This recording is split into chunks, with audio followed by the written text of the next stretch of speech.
All right, guys. So the war in Afghanistan is officially over. We've withdrawn the last of our U.S. troops from that country. It's been 20 years, right? 20 years since we entered Afghanistan, and now we are officially out. And basically, we're out in essentially the most disgraceful way possible. Now, you would think that, if you listen to Biden's promise just a week or two ago about the game plan in regards to getting Americans out of Afghanistan, that we would have gotten all Americans out of Afghanistan. We're going to do everything that we can to provide safe evacuation for our Afghan allies, partners, and Afghans who might be targeted because of their association with the United States. But let me be clear. Any American who wants to come home, we will get you home. However, that didn't happen, as our military is indicating that we have hundreds of Americans still left behind in Afghanistan. And we think the citizens that were not brought out number in the low, very low hundreds. And when questioned about the American citizens left behind and whether or not Biden actually fulfilled his promise, Biden's Secretary of State, Antony Blinken, he decides to just walk away from the question. Thanks for listening. Mr. Secretary, this administration break its word that no American would be left behind.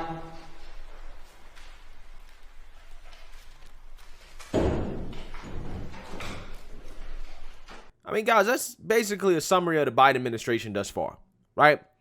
Broken promises. Broken promises. That's a summary of the Biden administration. Not only did we leave Americans behind, guys, I did a video yesterday on the way out. We basically kill innocent children, right? And somebody who actually worked for the military in a defensive airstrike. We also have reports of leaving behind service dogs. Okay, we left behind service dogs that helped our military. Okay, left them there to potentially be tortured or killed by the Taliban. Okay, for helping the U.S. military. We've left behind Afghan allies as well. Afghan interpreters who have helped the military. I mean, there's a video floating around of the Taliban piloting a helicopter, a Black Hawk helicopter, with, somebody swinging from the helicopter, right? Somebody swinging from the helicopter by rope. Okay. I only can make a guess in terms of who that person may be, right? And again, to top it all off, we also left the Taliban basically a army's worth of weapons, right? Modern weapons that belong to the United States. We gave them a full-blown arsenal of modern weapons. The Taliban, they got an air force. Okay, they got an expansive artillery of vehicles, right? They got radios. They got ways of communicating. They got all kinds of stuff, right? Because we left it there.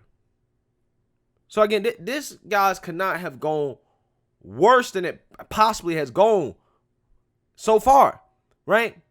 I mean, it's disgraceful. It really is. And there's a lot of people that are angry, okay? Because there's a lot more questions and answers right now. And everything really falls on the commander-in-chief. It falls on Biden, right? It falls on Biden. And nobody right now is probably more upset with that man than the parents of the heroes who were killed in Kabul while we were trying to withdraw from Afghanistan. Now, I am going to play you guys a clip of these parents' reactions to meeting with Joe Biden, because some of them chose to meet with him, some of them didn't. And I think it's important to understand their feelings and kind of how cold Joe Biden seems to be to what's going on, at the very least, according to them. So first, I'm going to highlight Mr. Mark Schmidt, the father of Missouri Marine Jared Schmitz, and Mr. Darin Hoover, father of Utah Marine Darin Taylor Hoover Jr. And then after that, we'll play a clip from Mr. Jim McCullum, who is the father of Lance Corporal Riley McCullum. So Guys, take a look at these parents' reactions in terms of how they feel about how this situation went down.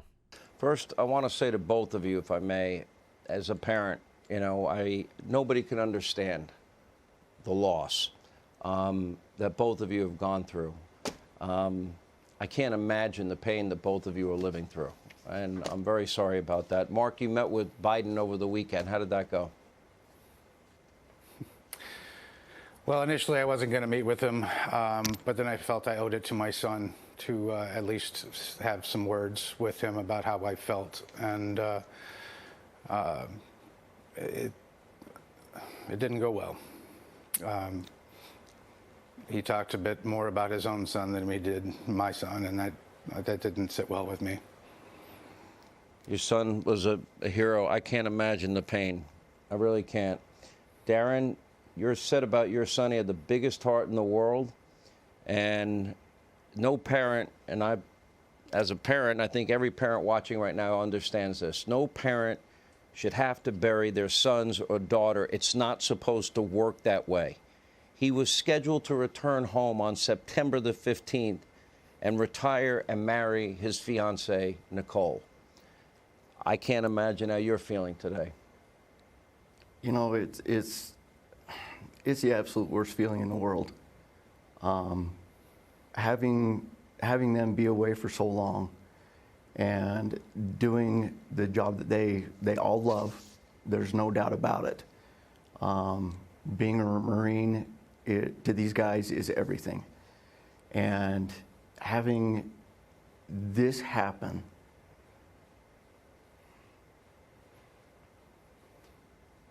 to these heroes, every one of them's a hero. There's no doubt.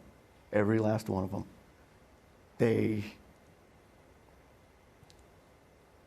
died with their brothers and their sisters right next to them, doing exactly what they all wanted to do, and that is defending this country. America's national treasure. That's how I refer to them. Yeah, absolutely. You chose not to meet with President Biden. I don't know if you want to comment on that. And I'd like to know, when I saw Biden look at his watch, I was literally like, you got to be kidding me. Because all of this to me was preventable. Because we saw them on the march.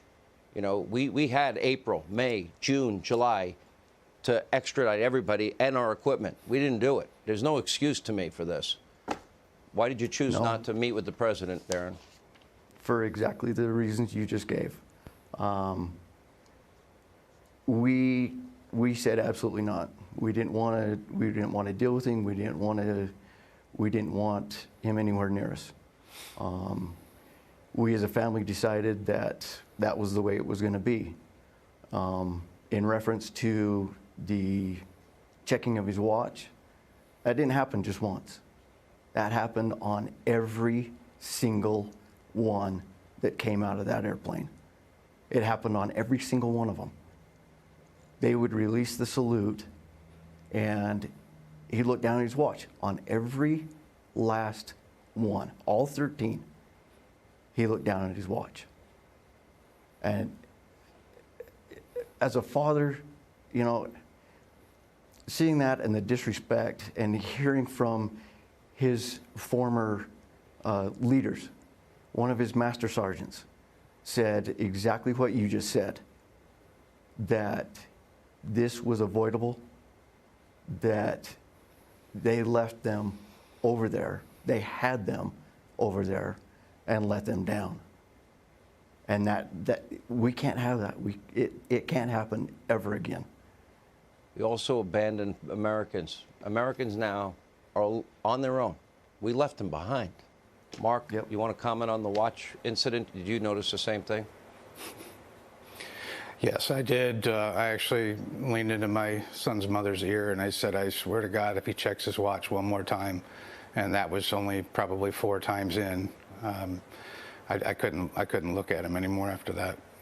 Just considering especially the time and why we were there, it was I found to be the most disrespectful thing I've ever seen.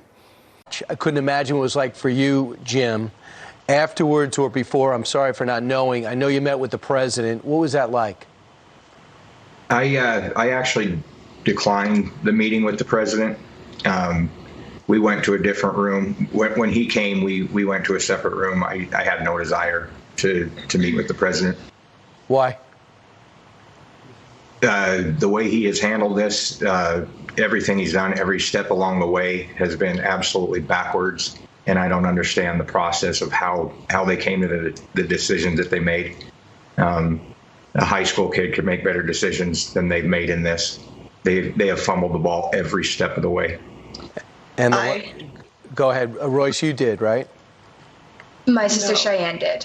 Royce and my dad chose to leave the room. I chose to stay with my brother's wife. She wanted the chance to look him in the eye and see if it was going to be a sincere conversation or apology. And I was able to stand about 15 seconds of his fake scripted apology, and I had to walk away. I heard he talked about his son, and he talked about the service. What made you feel like it was fake? He would not look us in the eye. There was not an ounce of sympathy looking at his face. It was he tapped her on the knee and said, "I know what you're going through. I lost my son." It was more about his son. My son wasn't mentioned. It was his son and about him, and nothing to do with the 13. He actually, I forgot what I was going to say. Yeah, he stayed with Riley's wife after I walked away for maybe a minute more. He talked to every other family for about 10 minutes, if not more, and we got maybe 3 tops. All right, guys. So yeah, that's devastating. That is absolutely devastating to hear. Just how these parents feel like, Joe Biden essentially disrespected them, right? First and foremost, checking his watch as our fallen heroes, were, being carried out of the plane in their caskets, draped with the American flag. And you're checking your watch as if you have time to do something else, right? As if you're in a rush or something, as if you don't want to be there, right? You're checking your watch like you have something better to do with your time while parents are there mourning their kids, okay? And Joe Biden's like, is it my bedtime yet? Is it time for dinner? That's basically what it seemed like. So I can definitely understand where these parents come from, being upset with Biden for checking his watch. And I'm glad that they essentially came out here and confirmed that that's what he was doing, because I saw the video of him doing it.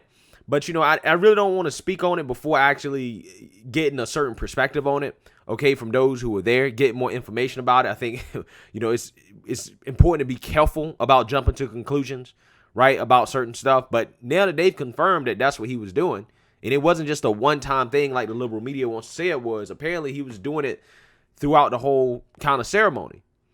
And then on top of that, they say, well, Biden was more interested in talking about his son, Beau Biden, than talking about the fallen Marines to the parents. And I 100% believe this too, because I do believe that Joe Biden, I think after this happened during one of his press conferences, he started talking and he mentioned his son, right? Losing his son. It's like, Joe, look, it's sad that you lost your son. And I remember that time when you did lose your son, that was pretty sad, right? But you lost your son to brain cancer. You didn't lose your son to being killed in the military. Now, he was in the military. He served. But again, those are two different things. Being killed in action and dying of brain cancer are two different things, right? They're two different things. These parents literally had went through something that happened like that in an instant. They woke up in the middle of the night with Marines at their door telling them that their child is gone, right? Has left this world. That's a little bit different, protecting this country. That's a little bit different than dying of brain cancer, right? Which is essentially a slow death, right? Something you can kind of prepare for. And again, he didn't die while overseas and trying to protect the country. Again, I thank him for his service. It's great that he served, but I'm just saying there's a difference. So Biden trying to use his son as a way to relate to these families, I just think is kind of disingenuous. And it almost comes off as selfish considering how they are two different things. Now, there's one thing if his son did die in action, right? I think that it would be more appropriate, but that's not what happened. But Biden's trying to frame that as if that's what happened, and that's not what happened. It's not what happened. So I can definitely see why these parents are upset. Because it seems like Biden really at this point is more concerned about trying to appeal to the woke left and trying to say, well, I got out of Afghanistan, right? Regardless of how it was done, regardless of all, the allies we've left behind, okay? Afghan allies, American citizens we left behind, dogs that we left behind, military equipment that we left behind. We even powered the Taliban. Oh, don't worry about all that. We're out. We're done. We're done. And that's basically, it seems like what the Biden administration, their messaging is to the American people. Well, we got out. Doesn't matter if we botched it. Don't matter if we lost all the progress that we made in 20 years. Don't matter if it's $2 trillion that we essentially set on fire. Don't worry about that. We got out. Again, it's a shame, man. And I really do feel for these parents. And that's, kind of why, I'm talking about this and I'm highlighting this so much, because I think that when things like this happen, it is truly sad and tragic. And, it sucks because like a lot of these parents probably think it didn't have to be this way. It didn't have to be this way. If we had competent leadership in the White House, in our military, I don't think it would have happened this way. I really don't. But the war's come to an end. And we'll see if more comes of this, moving forward in the future. But let me know what you guys think. Make sure you like, comment, and subscribe. Most importantly, share a Black conservative perspective. Peace.